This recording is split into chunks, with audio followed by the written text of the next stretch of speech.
স্বাগত বিরতিহীন রাত 9টায় বাংলাদেশের সঙ্গে আছি আমি অনিমেষ কর এবং সাথে আছি আমি মাহমুদা মৌমিতা। জানিয়ে দিচ্ছি বার্তা তথ্যের সর্বশেষ। কুমিল্লার ভোট বলে দিচ্ছেন নতুন নির্বাচন কমিশন গঠন করতে হবে বলছেন ফখরুল। সুষ্ঠু নির্বাচন হয়েছে দাবি তথ্যমন্ত্রী।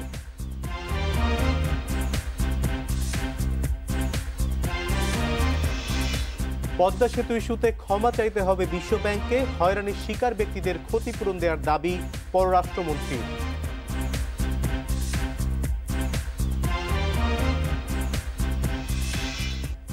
দেশে করোনা সংক্রমণ 5-এর উপরে, 24 ঘন্টায় 357 নতুন রোগী শনাক্ত। বুস্টার ডোজ দেওয়ার তাগিদ স্বাস্থ্যমন্ত্রী।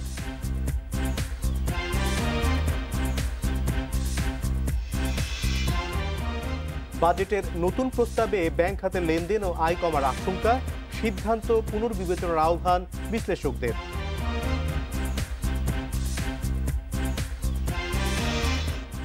এবং গ্যাস, বিদ্যুৎ, জ্বালানি তেল সাশ্রয়ে রাত 8টার পর কোলাহল থামছে রাজধানীর। সরকারি উচ্চ পর্যায়ের বৈঠকে সিদ্ধান্ত।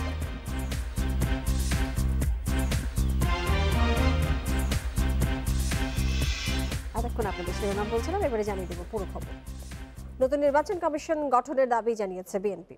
কুমিল্লা সিটি নির্বাচনের বাস্তবতায় এই পরিস্থিতি তৈরি হয়েছে বলে দাবি দলটির মহাসচিব মির্জা ফখরুল ইসলাম আলমগীরের।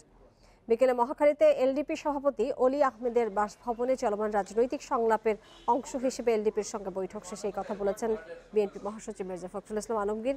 বিএনপির পক্ষ থেকে বৈঠকে অংশ নেন দলটির মহাসচিব মির্জা ফখরুল ইসলাম আলমগীর এবং স্থায়ী কমিটির সদস্য নজরুল ইসলাম খান। এলডিপির সভাপতি অলি আহমেদ ছাড়াও বেশ কিছু সিনিয়র নেতা বৈঠকে উপস্থিত ছিলেন। এ সময় ঐক্যবদ্ধ আন্দোলনের মাধ্যমে সরকার পতনের ঘোষণা দেন দুই দলের নেতারা। বৈঠকে খালেদা জিয়ার মুক্তি, নতুন নির্বাচন কমিশন গঠন এবং নির্দলীয় সরকারের অধীনে নির্বাচন সহ বেশ কয়েকটি বিষয়ে ঐক্যমত্যে পৌঁছায় দুই দল। সরকারকে সরিয়ে একটা জনগণের সরকার প্রতিষ্ঠা করার জন্য, জনগণের পার্লামেন্ট গঠন করার জন্য আমরা সবাই একমত। নতুন নির্বাচন কমিশন গঠন করার কথা বলেছি, কারণ আমরা বিশ্বাস করি যে এই নির্বাচন কমিশনকে দিয়ে আপনার কখনই কোনো সুষ্ঠু নির্বাচন হবে না। এটা প্রমাণিত হয়েছে গতকালও। কুমিল্লায় স্বচ্ছ নির্বাচন হয়েছে এবং দীর্ঘদিন পর আওয়ামী লীগের মেয়র প্রার্থী জয়ী হয়েছেন। এ কথা বলেছেন তথ্য সম্প্রচার মন্ত্রী ডক্টর হাসান মাহমুদ। দুপুরে সচিবালয়ে একটি বইয়ের মোড়ক উন্মোচন অনুষ্ঠানে কথা জানান তিনি। তথ্যমন্ত্রী বলেন, কুমিল্লা সিটি কর্পোরেশন নির্বাচনে পরাজিত প্রার্থী মনিরুল হক সাক্কু অনেক অল্প ভোটে হেরেছেন। এত অল্প ভোটে হেরে যাওয়ায় তিনি আদালতে যেতেই পারেন। তবে আওয়ামী লীগের প্রার্থীরা আরও বেশি ভোটে জয়ী হওয়ার আশা করা হয়েছিল। দুই প্রার্থীর ভোটের ব্যবধান 6,000-এর বেশি হওয়ার ধারণা করা হয়েছিল বলেও জানান তথ্য ও সম্প্রচার মন্ত্রী। সেখানে যারা প্রার্থী ছিল সব প্রার্থী বলেছে এটি একটি ভালো নির্বাচন হয়েছে,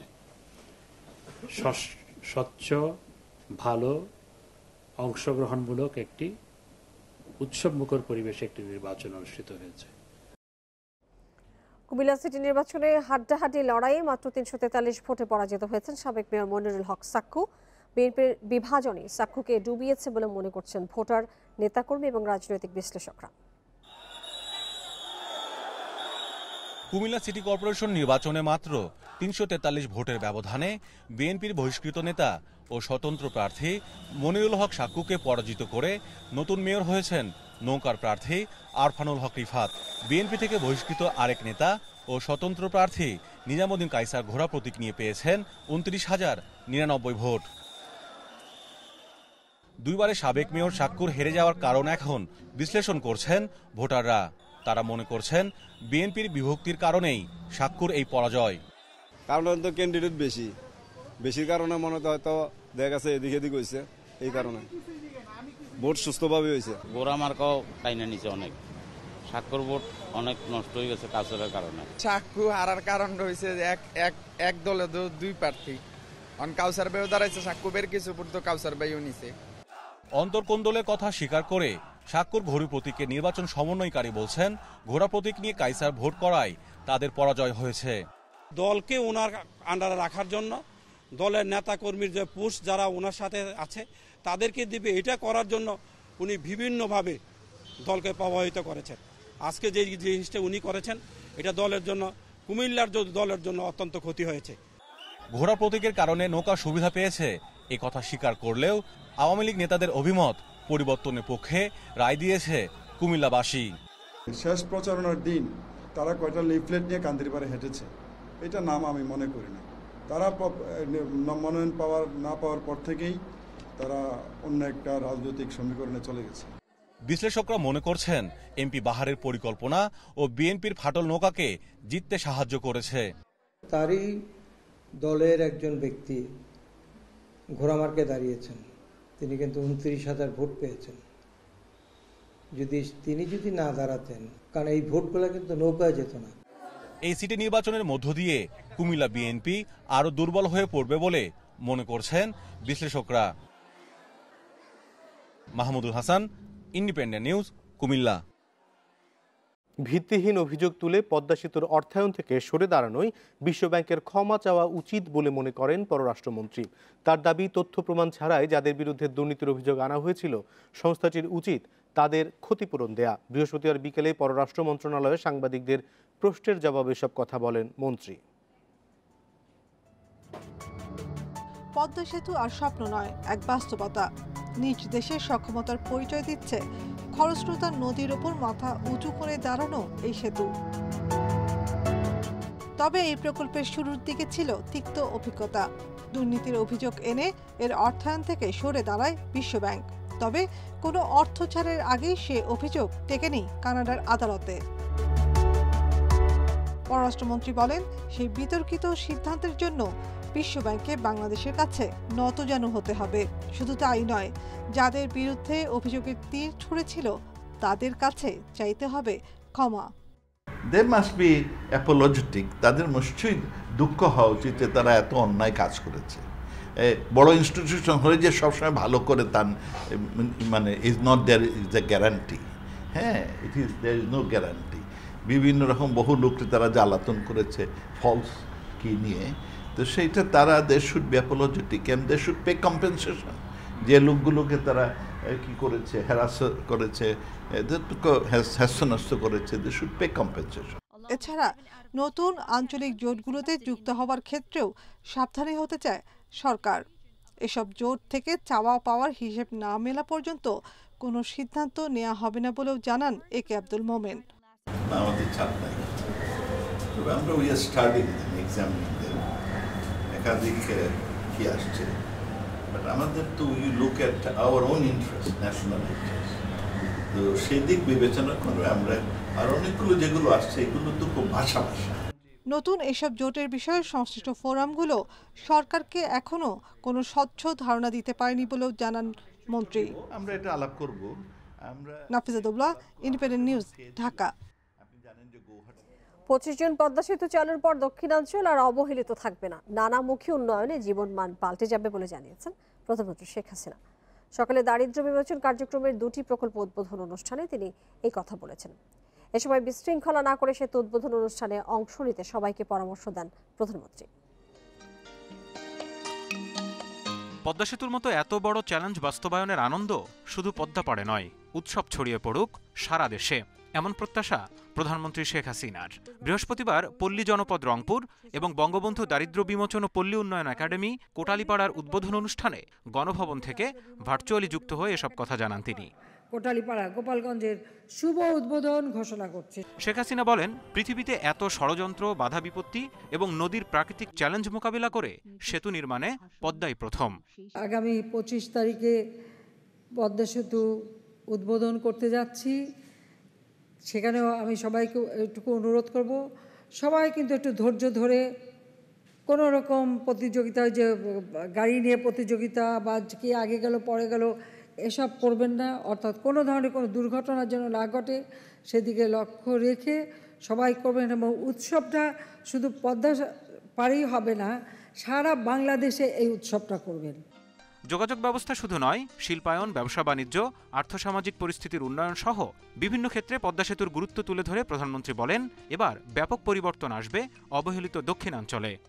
আমরা দক্ষিণাঞ্চলের মানুষ, পদ্মাপাড়ের মানুষ সবসময় তো অবহেলিত ছিলাম।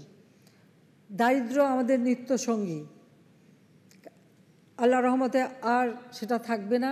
শিল্পায়ন হবে, বিদ্যুতের ব্যবস্থা ইতিমধ্যেই আমি করেছি, পাশাপাশি রাস্তাঘাট আরও পুল ব্রিজ সবই করে দিচ্ছে, কাজে এই অঞ্চলের মানুষের আরও আর্থিক উন্নতি হবে, আর্থসামাজিকভাবে তারা আরও উন্নত জীবনযাপন করতে পারবে।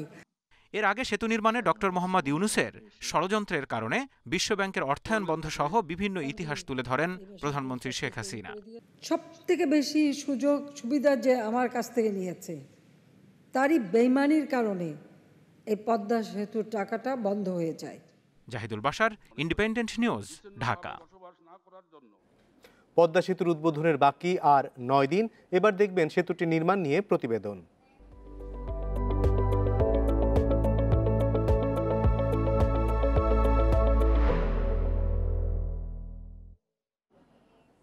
জার্মানি থেকে এসেছে হ্যামার, লুক্সেমবার্গ থেকে রেলের স্ট্রিঙ্গার, চীন থেকে ট্রাস, অস্ট্রেলিয়া থেকে পরামর্শক। এমনিভাবে দেশ বিদেশের প্রযুক্তি, মেধা ও শ্রমে পদ্মা সেতু আজ বাস্তব।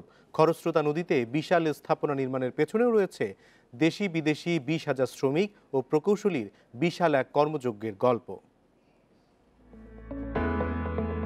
চ্যালেঞ্জ জয় করে স্বপ্ন আজ বাস্তব। মেহনতি ঘাম ও নিষ্ঠার গাঁথুনি যেন পদ্মা সেতুকে করেছে আরও মজবুত। আর এই স্বপ্ন পূরণের পেছনে ছিলেন বাংলাদেশ, চীন ও ইউরোপের প্রায় 1200 প্রকৌশলী ও 20,000 শ্রমিক। 2015 সালের 12 ডিসেম্বর শুরুর পর একদিনের জন্য বন্ধ থাকেনি কাজ। কর্মযজ্ঞ চলমান ছিল ঈদ সহ সব ছুটির দিনেও।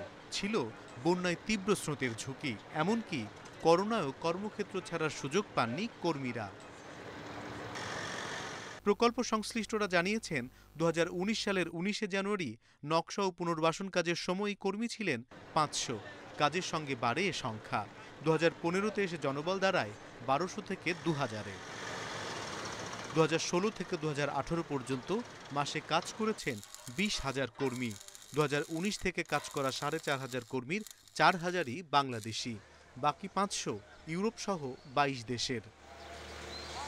বিদেশি কর্মী কর্মকর্তাদের মধ্যে সবচেয়ে বেশি চীনের, তারপরেই আছে যুক্তরাষ্ট্র, যুক্তরাজ্য, কানাডা, কলম্বিয়া, চীন, জাপান, দক্ষিণ Korea, Singapore, Bharat, New Zealand, Netherlands, Nepal এবং তানজানিয়ার। উদ্বোধনের পরও সেতু দেখভালের জন্য 30 প্রকৌশলীর পাশাপাশি কাজে থাকছেন 300 কর্মী। অনিমেষ কর, ইন্ডিপেন্ডেন্ট নিউজ, ঢাকা।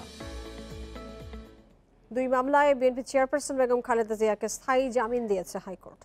বিচারপতি জাহাঙ্গীর হোসেন এবং বিচারপতি শাহিদ নুরুদ্দিনের বেঞ্চ এই আদেশ দিয়েছেন। 2014 সালে পুরান ঢাকায় বিশ্বজিৎ হত্যাকাণ্ড নিয়ে খালেদা জিয়ার বক্তব্যকে কেন্দ্র করে ধর্মীয় অনুভূতিতে আঘাতের অভিযোগে মামলা করেছিলেন জননেত্রী পরিষদের আহ্বায়ক এবি সিদ্দিকী। এছাড়া 2016 সালের 31 ডিসেম্বর ইঞ্জিনিয়ারিং ইনস্টিটিউটে জাতীয়তাবাদী ছাত্রদলের প্রতিষ্ঠা বার্ষিকীর অনুষ্ঠানে বিএনপি চেয়ারপারসন খালেদা জিয়া বলেন, বঙ্গবন্ধু শেখ মুজিবুর রহমান দেশের স্বাধীনতা চাননি, তিনি চেয়েছিলেন পাকিস্তানের প্রধানমন্ত্রিত্ব। জেনারেল জিয়াউর রহমান স্বাধীনতার ঘোষণা দেয় এদেশের জনগণ যুদ্ধে নেমেছিল। এই বক্তব্যে মানহানির আরেকটি মামলা করেন এবি সিদ্দিকী। এই 2 মামলায় হাইকোর্ট এর আগেই খালেদা জিয়াকে জামিন সহ রুল দিয়েছিলেন। বৃহস্পতিবার 2 মামলাতেই স্থায়ী জামিন পেলেন বেগম খালেদা জিয়া।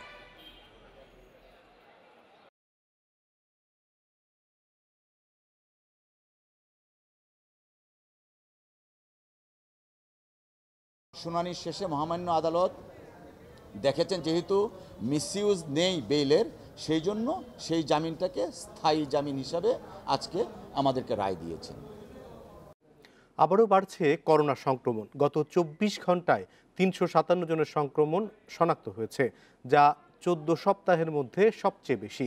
শনাক্তের হার 5.76%। এ সংখ্যা বুধবার ছিল 3.88। এ অবস্থায় সবাইকে বুস্টার ডোজ নেওয়ার তাগিদ দিয়েছেন স্বাস্থ্যমন্ত্রী জাহিদ মালেক। 3 মাস পর আবারও ঊর্ধ্বমুখী করোনা সংক্রমণ। গত 24 ঘন্টায় আরও 357 জনের করোনা শনাক্ত হয়েছে। এই সংখ্যা আগের দিনের চেয়ে 135 জন বেশি।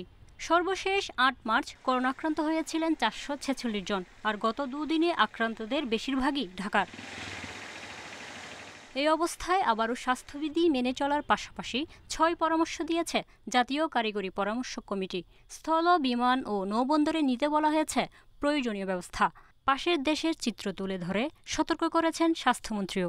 করোনা কিছুটা হলো বাড়তি আমাদের দেশেও এবং আশেপাশের দেশেও এটা বেড়ে যাচ্ছে। করোনা টিকার বুস্টার ডোজ নিয়ে মৃত্যুর ঝুঁকি প্রায় থাকে না জানিয়ে দ্রুত তা নেয়ার পরামর্শ দিয়েছেন জাহিদ মালেক। যারা বুস্টার ডোজ এখনো নেন নাই অবশ্যই বুস্টার ডোজ নেবেন।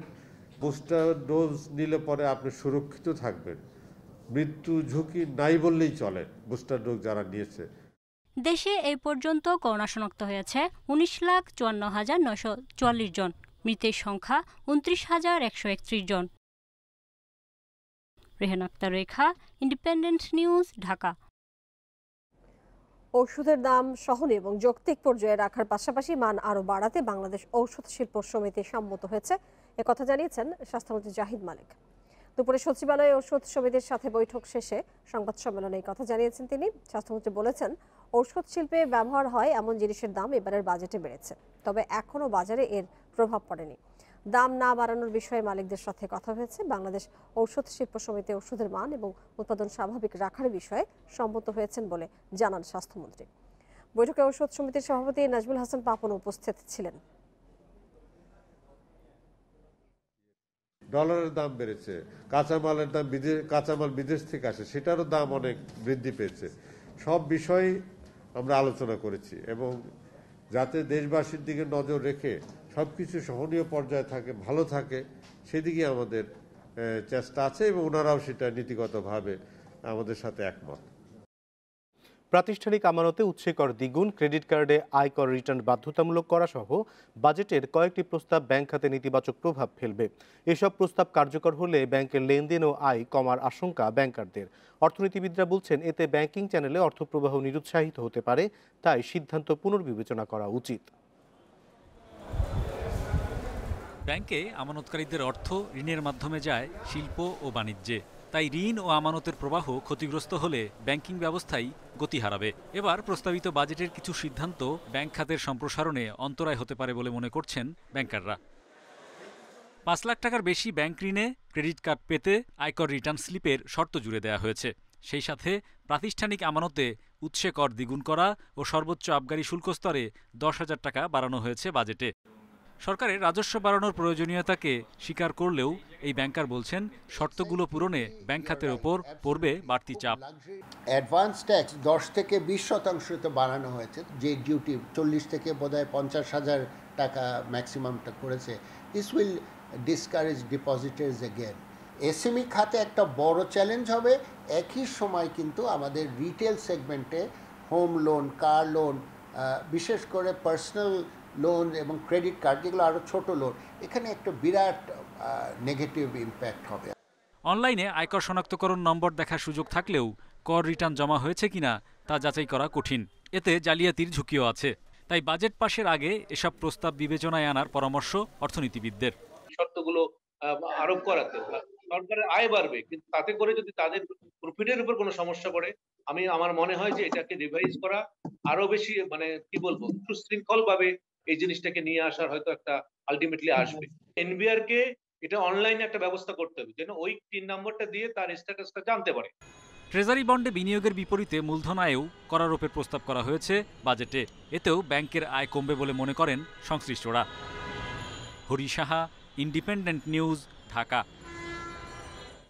ভোজ্য তেল আমদানিতে ভ্যাট প্রত্যাহার করা আদেশের মেয়াদ শেষ হচ্ছে 30 জুন। আন্তর্জাতিক বাজার এখনও স্বাভাবিক না হওয়ায় আদেশের মেয়াদ 1 বছর বাড়াতে এনবিআরকে চিঠি দিয়েছে ট্যারিফ কমিশন। যদিও এখনও কোনো সিদ্ধান্ত নেয়নি এনবিআর, বিশ্লেষকদের আশঙ্কা ভ্যাট ছাড় অব্যাহত না রাখলে তেলের দাম অনেক বেড়ে যাবে। ঢাকার কারওয়ান বাজারের পাইকারি দোকানগুলো সয়াবিন তেলে ঠাসা। বিক্রেতারা জানান, সব কোম্পানিরই সরবরাহ স্বাভাবিক, ক্রেতার চাপ কিছুটা কম। সরকার নির্ধারিত দামে কোম্পানিগুলো তেল দিচ্ছে বলেও জানান তারা। না, এখন কোনো সমস্যা নেই, প্রোডাক্ট অ্যাভেলেবেল আছে, তেল অ্যাভেলেবেল পাচ্ছি, রেট ঠিক আছে। গ্যারেটের থেকে 30 টাকা 40 টাকা কম বিক্রি করতেছে। মালের সরবরাহ পর্যাপ্ত পরিমাণে মাল আছে, মালের সরবরাহে কোনো সংকট নাই। আর দাম বলতে গিয়ে আমাদের আগের রেটে মাল এখনও রয়ে গেছে। আন্তর্জাতিক বাজারে সয়াবিন ও পাম তেলের দাম অস্বাভাবিক পর্যায়ে পৌঁছালে ভোক্তার কথা চিন্তা করে ভ্যাট ছাড়ের সিদ্ধান্ত নেয় সরকার। দুটি আদেশের মাধ্যমে আমদানি পর্যায়ের 10% ও উৎপাদন পর্যায়ের 15% ভ্যাট কমায় এনবিআর। এর ফলে 30 জুন পর্যন্ত ভ্যাট ছাড়ে তেল আমদানি ও বিক্রির সুযোগ পাচ্ছে কোম্পানিগুলো। বাণিজ্য মন্ত্রণালয়ের সংস্থা ট্যারিফ কমিশনের পর্যবেক্ষণ, আন্তর্জাতিক বাজার এখনও স্বাভাবিক হয়নি, তাই ভ্যাট ছাড়ের মেয়াদ বাড়ানো দরকার বলে মনে করছেন কর্মকর্তারা। গত 2 জুন এনবিআরে পাঠানো চিঠিতে আরও 1 বছর ছাড় চেয়েছে সংস্থাটি। এনবিআর কর্মকর্তারা জানান, এ বিষয়ে বোর্ডে আলোচনা হলেও সিদ্ধান্ত হয়নি। বাজেট প্রস্তাবেও কোনো বক্তব্য ছিল না। এদিকে বিশ্লেষকেরাও বলছেন, ভোজ্য তেলের আন্তর্জাতিক বাজার স্বাভাবিক হয়নি। 14 জুন বিশ্ববাজারে প্রতি টন অপরিশোধিত সয়াবিন বিক্রি হয় $1800। তারা জানান, আন্তর্জাতিক পরিবহন খরচও কমেনি, তাই ভ্যাট অব্যাহতির মেয়াদ না বাড়ালে তেলের দাম আরেক দফা বাড়াতে হবে। এতে দুর্ভোগে পড়বেন কম আয়ের মানুষ। 30 তারিখের পরে যদি SRO টাকা প্রত্যাহার হয়ে যায়, তাহলে স্টেট 20% ইফেক্ট চলে আসবে। স্টেট 20%, বিকজ অফ ইম্পোর্টসে যে ভ্যাটটাই দেয় সেটা কিন্তু আমি রিবেট নিতে পারবো, সুতরাং সেটার ইম্প্যাক্ট নাই। কিন্তু বাদ বাকি যে প্রোডাকশন 15% ভ্যাট এবং ট্রেডিংয়ের 5% ভ্যাট যেটা আছে সেটা সরাসরি পড়বে, সুতরাং 20% বাড়বে। ছাড়ের পরও তেল আমদানিতে 5% ভ্যাট দিতে হচ্ছে। পাশাপাশি বোতল তৈরির নানা উপকরণে ভ্যাট নিচ্ছে সরকার। Ruhul Amin, independent News, Dhaka. বাজেটে পাচার করা টাকা সাদা করার যে সুযোগ দেওয়া হয়েছে তা অনৈতিক। এর ফলে অর্থনৈতিকভাবে খুব একটা সুফল পাওয়া যাবে না বলে মনে করেন ব্যবসায়ীরা। বৃহস্পতিবার এসব বিষয় উঠে আসে সিপিডির বাজেট সংলাপে। এছাড়া মূল্যস্ফীতি নিয়ন্ত্রণের কথা বলা হলেও তা কিভাবে মোকাবিলা করা হবে সে বিষয়ে সুনির্দিষ্ট কোনো পরিকল্পনা বাজেটে নেই বলে জানায় সিপিডি। এমন এক সময় 2022-23 অর্থ বছরের বাজেট দেওয়া হয়েছে যখন দেশের অর্থনীতি বিভিন্ন চ্যালেঞ্জের সম্মুখীন। এই অবস্থায় বাজেট বাস্তবায়নে মূল্যস্ফীতি নিয়ন্ত্রণ এবং অভ্যন্তরীণ বিনিয়োগ বৃদ্ধি সহ 6টি মূল চ্যালেঞ্জ আছে বলে মনে করছে সিপিডি। সংস্থাটির মতে 5.5-এর ঘরে কিভাবে মূল্যস্ফীতি ধরে রাখা যাবে তার কোনো রূপরেখা নেই বাজেটে। রক্ষা, এই ভারসাম্য রক্ষাটা করাই চ্যালেঞ্জ, কিন্তু নীতি নির্ধারকদের সেটিই করতে হয়। সেখানে আমরা দেখছি যে আরও যথেষ্ট সুযোগ ছিল বাজেটের আয় এবং ব্যয়ের ক্ষেত্রে। আপনার আরও একটু সংবেদনশীলভাবে যদি এগুলো চিন্তা ভাবনা করে অ্যালোকেশন করা হতো কিংবা মেজার পদক্ষেপগুলি নেওয়া হতো। বাজেটে পাচার করা অর্থ 7% কর দিয়ে বৈধ করার যে সুযোগ দেওয়া হয়েছে তাতে সৎ করদাতারা নিরুৎসাহিত হবে বলে মনে করেন ব্যবসায়ীরা। এই টাকাটা যদি একটা ব্যবসায়ী বাইরে পাচার করে নিয়ে যায়, তারপরে যদি সে টাকাটাকে আবার আগামী অর্থ বছরে ফিরিয়ে আনে, তাকে 7% কর দিয়ে সেটাকে বৈধতা দেওয়া হবে। তাহলে ব্যবসায়ী তো আসলে ব্যবসায়ীরা, আমরা তো ফাঁদ ছাড়া কিছু বুঝি না, আমরা প্রফিট দেখি। তা আমরা যদি এই ধরনের কাজ করি, যদিও সেটা একেবারেই অনৈতিক, তাহলে আমাদের 18% খরচ কম হবে। প্রস্তাবিত বাজেটের সমালোচনা করে বিএনপির স্থায়ী কমিটির সদস্য আমির খসরু মাহমুদ বলেন, জনগণের স্বার্থ সংশ্লিষ্ট কোনো বিষয়ের প্রতিফলন নেই বাজেটে। 12%-এর বেশি চলছে। বাংলাদেশের মানুষের ক্রয় ক্ষমতা, বাংলাদেশের মানুষের জীবনযাত্রার মান, নিম্ন আয়ের মানুষের যেখানে এসে দাঁড়িয়েছে তারা বলতে পারে, এবং কয়েক কোটি মানুষ যারা দরিদ্র সীমার নিচে গেছে স্ট্যাটিস্টিক্যালি, তাদের অবস্থা কোথায় গিয়ে দাঁড়িয়েছে এবং তাদেরকে অ্যাড্রেস করা হয়েছে এখানে। তবে পরিকল্পনা মন্ত্রী জানান, নতুন কর্মসংস্থান তৈরির পাশাপাশি দারিদ্র্যের হার কমাতে প্রয়োজনীয় উদ্যোগ নিচ্ছে সরকার। এটা কোনো স্থায়ী ব্যবস্থা নয়। পভার্টি দূর করার জন্য শুধু মাসোয়ারা দিয়ে আপাতত এইটা যে আমরা চূড়ান্ত আমাদের গোল অ্যাচিভ করতে পারবো, I don't believe it. Poverty দূর করার জন্য আমাদের এমপ্লয়মেন্ট ক্রিয়েশন, প্রবৃদ্ধি, ওয়েলথ রিডিস্ট্রিবিউশন, অন্যান্য অনেক ইনস্ট্রুমেন্ট আমাদের হাতে আছে, সেটা করতে হবে। বাজেট সংলাপে টাকার বিনিময় হার স্থিতিশীল রেখে বৈদেশিক মুদ্রার রিজার্ভকে সহনীয় পর্যায়ে রাখার পরামর্শ দেয় সিপিডি। ইফাতারা, independent news. গ্যাস, বিদ্যুৎ, জ্বালানি তেল সাশ্রয়ে রাত 8টার পর দোকানপাট বন্ধ রাখা, আলোকসজ্জা কমানো, গাড়ি চলাচল সীমিত করা সহ একগুচ্ছ পরিকল্পনা বাস্তবায়নের সিদ্ধান্ত হয়েছে সরকারের উচ্চ পর্যায়ের বৈঠকে। দুপুরে প্রধানমন্ত্রী শেখ হাসিনার সভাপতিত্বে অনুষ্ঠিত বৈঠকে সিদ্ধান্ত হয়েছে। এ সময় জ্বালানি প্রতিমন্ত্রী নসরুল হামিদ সহ সংশ্লিষ্ট মন্ত্রণালয় এবং বিভাগ প্রধানরা উপস্থিত ছিলেন। বিশ্ববাজারে জ্বালানি তেল, গ্যাসের ক্রমাগত মূল্য বৃদ্ধির তুমুল ধাক্কা লেগেছে দেশের অর্থনীতিতেও। এই ধাক্কা সামাল দেয়া কঠিন, আর বিষয়টি প্রধানমন্ত্রী শেখ হাসিনাকে জানাতে দুপুরে জ্বালানি খাতের শীর্ষ কর্মকর্তারা আসেন গণভবনে। তারা গ্যাস, বিদ্যুৎ ও জ্বালানি তেলের উৎপাদন খরচ এবং এইসব বিক্রি থেকে প্রাপ্ত আয়ের চিত্র তুলে ধরেন। এতে দেখা গেছে আমদানি খরচের তুলনায় কম দামে বিক্রির কারণে শুধু ডিজেলেই দৈনিক লোকসান 92 কোটি টাকা। যা বছর শেষে দাঁড়াবে 33,500 কোটি টাকারও বেশি। একইভাবে তরলীকৃত প্রাকৃতিক গ্যাস এলএনজি খাতে লোকসান বছরে প্রায় 25,000 কোটি টাকা, আর বিদ্যুৎ কেনাবেচায় লোকসান হিসাব করা হচ্ছে বছরে 24,000 কোটি টাকা। বৈঠক সূত্রে জানা গেছে, বিপুল অঙ্কের লোকসানের লাগাম টেনে ধরতে প্রধানমন্ত্রী বিদ্যুৎ, গ্যাস ও জ্বালানি খাতে কৃচ্ছ্রতা সাধনের পরামর্শ দেন। এই সময় সারা দেশে রাত 8টার পর দোকানপাট বন্ধ রাখা, ভবনের আলোকসজ্জা কমানো, সরকারি পরিবহন সীমিত করা সহ গুরুত্বপূর্ণ কিছু পরামর্শ দেয়া হয়। সংশ্লিষ্ট প্রতিষ্ঠানগুলোর মতামতের ভিত্তিতে আগামী মাসের শুরুতে এসব সিদ্ধান্ত বাস্তবায়ন শুরুর কথা। Hari Saha, Independent News, Dhaka. পদ্মা সেতু চালুর পর বরিশালের চেহারা বদলে যাবে বলে মন্তব্য করেছেন প্রধানমন্ত্রীর বেসরকারি শিল্প বিনিয়োগ উপদেষ্টা সালমান এফ রহমান। সন্ধ্যায় বরিশালের বঙ্গবন্ধু উদ্যানে জয় বাংলা উৎসবে মন্তব্য করেন তিনি। এ সময় বরিশালের বেসরকারি খাতের উন্নয়নে সব ধরনের সহযোগিতা করারও ঘোষণা দেন প্রধানমন্ত্রীর উপদেষ্টা। অনুষ্ঠানে সালমান এফ রহমানের আহ্বানে মোবাইল ফোনের আলো জ্বালিয়ে পদ্মা সেতু তৈরির জন্য প্রধানমন্ত্রী শেখ হাসিনাকে ধন্যবাদ জানান বরিশালের হাজারো নাগরিক। প্রধানমন্ত্রীর উপদেষ্টা বলেন, যোগাযোগ দুর্বলতার কারণে পদ্মার দুপারে কাঙ্ক্ষিত উন্নয়ন হয়নি। সেতু চালুর পর এ আক্ষেপ ঘুচে যাবে বলেও আশা প্রকাশ করেন সালমান এফ রহমান।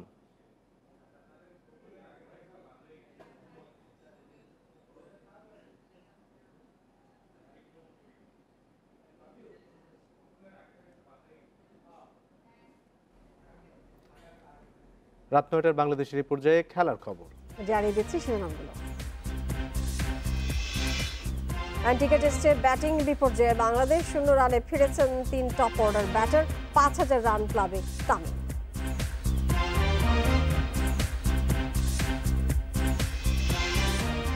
উইন্ডিজের উদ্দেশ্যে রাতে রওনা করেছেন এনামুল বিজয়। সেন্ট লুসিয়া টেস্টে খেলার সম্ভাবনা জোরালো।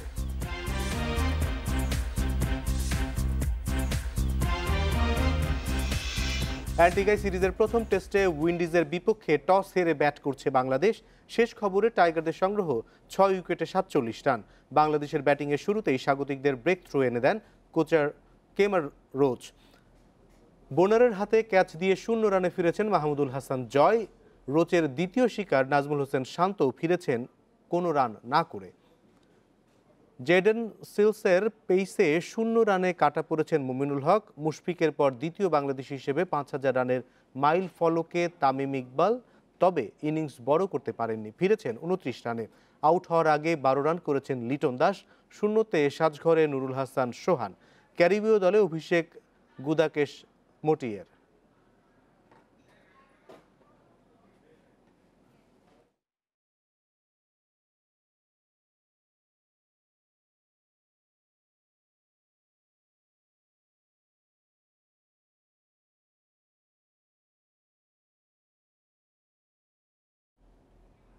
দীর্ঘ অপেক্ষার পর জাতীয় দলে ডাক এসেছে। মুশফিক রাব্বিদের ঘাটতি পোষাতে ওয়ানডে ও টি20-র পাশাপাশি ডাক পেয়েছেন টেস্ট দলে। টিম ম্যানেজমেন্ট চাইলে উইন্ডিজের বিপক্ষে দ্বিতীয় টেস্টে দেখা যাবে বিজয়কে। ক্যারিবীয় সফরে নিজেকে মেলে ধরতে আজ রাতে দেশ ছাড়বেন টাইগার এই তারকা।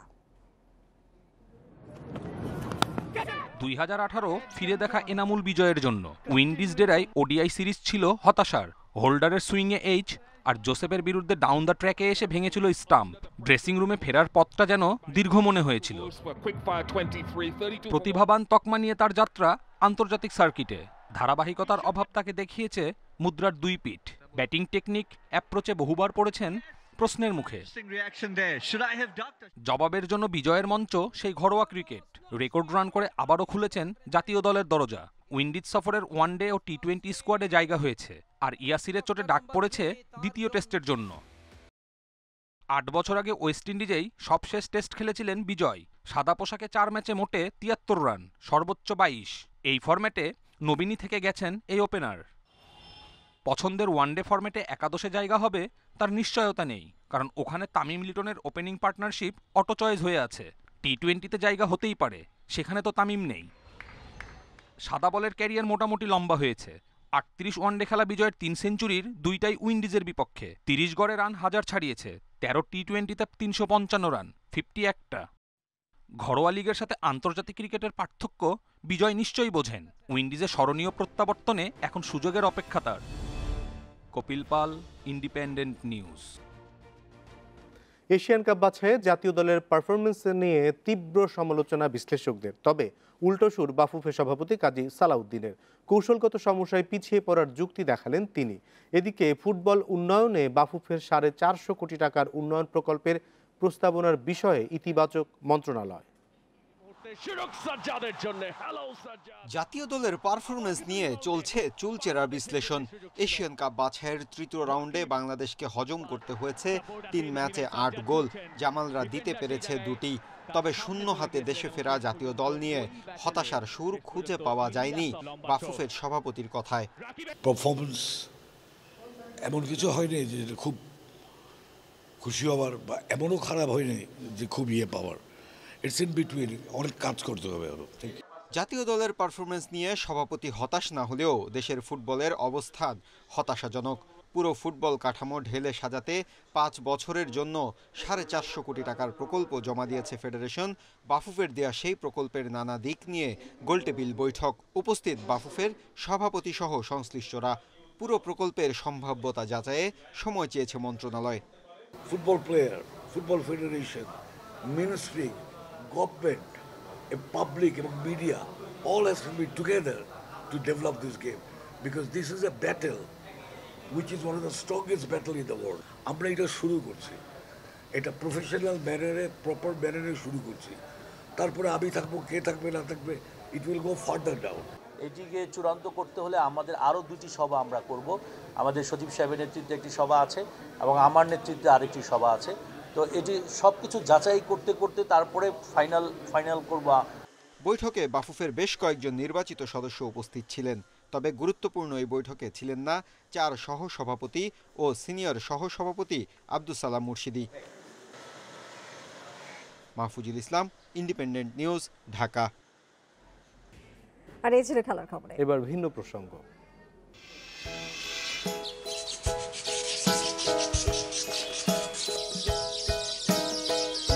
প্রকৃতির এক নিপুণ কারিগর বাবুই পাখি। বাসা বুননে তার নিখুঁত কারুকাজ মুগ্ধ করে প্রকৃতি প্রেমীদের। কিন্তু জলবায়ু পরিবর্তন, নির্বিচারে গাছ কাটা ও অট্টালিকার কারণে বাসস্থান সংকটে বাবুই সহ নানা প্রজাতির পাখি। তাই প্রকৃতির ভারসাম্য ও বিলুপ্তপ্রায় পাখিদের রক্ষায় অভয়াশ্রম গড়ে তোলার আহ্বান বিশেষজ্ঞদের। এ নিয়ে প্রতিবেদন থাকছে সংবাদের পরের অংশে। সুনামগঞ্জের সুরমা নদীর পানি বিপদসীমার 70 সেন্টিমিটার ওপরে বইছে। পানি বেড়েছে সিলেটের বিভিন্ন নদ নদীর। এরই মধ্যে 2 জেলার 40টি এলাকায় পানি ঢুকেছে, তলিয়ে গেছে নিচু এলাকা। এদিকে শেরপুর ও কুড়িগ্রামে বন্যা পরিস্থিতির উন্নতি হলেও বেড়েছে ভোগান্তি। বৃষ্টি ও পাহাড়ি ঢলে সুনামগঞ্জের দ্বিতীয় দফায় বন্যা পরিস্থিতির আরও অবনতি হচ্ছে। সুনামগঞ্জ সদর, বিশ্বম্ভরপুর, তাহিরপুর, দোয়ারাবাজার, ছাতক সহ 5টি উপজেলার শতাধিক গ্রামের নিচু এলাকা পানিতে তলিয়েছে। পৌর শহরের অন্তত 20 আবাসিক এলাকার মানুষ পানিবন্দী। শহরের বাসাবাড়ি ও মূল সড়ক পানিতে তলিয়ে যাওয়ায় চরম দুর্ভোগে বাসিন্দারা। অন্যদিকে 5 উপজেলায় পানিবন্দী লক্ষাধিক মানুষ। হাওর এলাকার মানুষ, আমরা যে বৈশাখী ধান আছিল এইগুলো পানির নিচে ডুবছে। জেলার অভ্যন্তরীণ বিভিন্ন গুরুত্বপূর্ণ সড়ক পানিতে ডুবে যাওয়ায় কোথাও সড়ক যোগাযোগ বন্ধ, আবার কোথাও বা যানবাহন চলাচল ব্যাহত হচ্ছে। ঘরবাড়িতেই টাকা দায় হয়ে গেছে প্রত্যেকটা মানুষেরই। সড়ক যোগাযোগ সম্পূর্ণ বিচ্ছিন্ন বর্তমানে। সুনামগঞ্জ এখন একটা দ্বীপের মতো আছে। 2 সপ্তাহের ব্যবধানে আবারও পাহাড়ি ঢলে সিলেটের সারি, পিয়ান, সুরমা সহ সব নদ নদীর পানি বাড়তে শুরু করেছে। দ্রুত প্লাবিত হচ্ছে জাফলং, গোয়াইনঘাট, কানাইঘাট, কোম্পানিগঞ্জ সদর উপজেলার বিভিন্ন এলাকা। পানি ঢুকছে নগরীর অন্তত 20টি পাড়া মহল্লা। পানি বাড়তেছে, খুব বেশি বেগে বাড়তেছে। আমি রাত্রে ঘুমাইছি, ঘুমানি বাদে দেখছি যে খাটল লেভেল হয়ে গেছে। অনেক জিনিস নষ্ট হয়ে গেছে, আর অনেক মানুষের ক্ষতি হচ্ছে। আমরা মনে করি যে এই বর্ষার ক্ষতিটা যদি হতো না, যদি আমাদের একটু সঠিক পরিকল্পনা থাকতো। যেদিকে যায় সেই দিকেই পানি, বাড়িঘর পুড়ে গেছে, রাস্তাঘর পুড়ে গেছে, আমরা তো সোলারের কোনো রাস্তাঘাট নাই। এদিকে কুড়িগ্রাম ও শেরপুরে বন্যার পানি কমতে শুরু করেছে। তবে কাঁচা পাকা সড়ক এখনো পানিতে তলিয়ে থাকায় ভোগান্তি কমেনি বন্যার্তদের। প্রায় 2000 হেক্টর জমির ফসল বন্যার পানিতে তলিয়ে রয়েছে। এই যে কত কষ্ট আমরা, এটা বলার মতো না। খোলা পানি স্কুলে যাওয়ার পায় না, রাস্তাঘাটের কোনো অবস্থা নেই। তিস্তার পানি বিপদসীমার ওপর দিয়ে প্রবাহিত হয়ে রংপুরের গঙ্গাচড়ার নদী পাড়ের মানুষকে নিরাপদে সরে যাওয়ার জন্য মাইকিং করা হয়েছে। সোহেলি জাহান, ইন্ডিপেন্ডেন্ট নিউজ।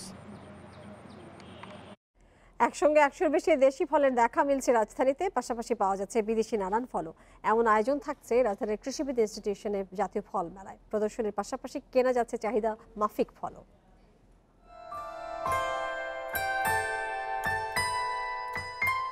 সূর্যডিম, বোম্বাই খিরসা কিংবা আমেরিকান তুলির মতো অপরিচিত আম। একই সঙ্গে রয়েছে হিমসাগর, ল্যাংড়া, ফজলি, হাড়িভাঙার মতো পরিচিত নানা রকমের আমও। শুধু আমই নয়, জাতীয় ফল মেলায় পাওয়া যাচ্ছে কাঁঠাল, কলা, পেঁপে, লিচু, জামসহ হরেক রকমের ফল।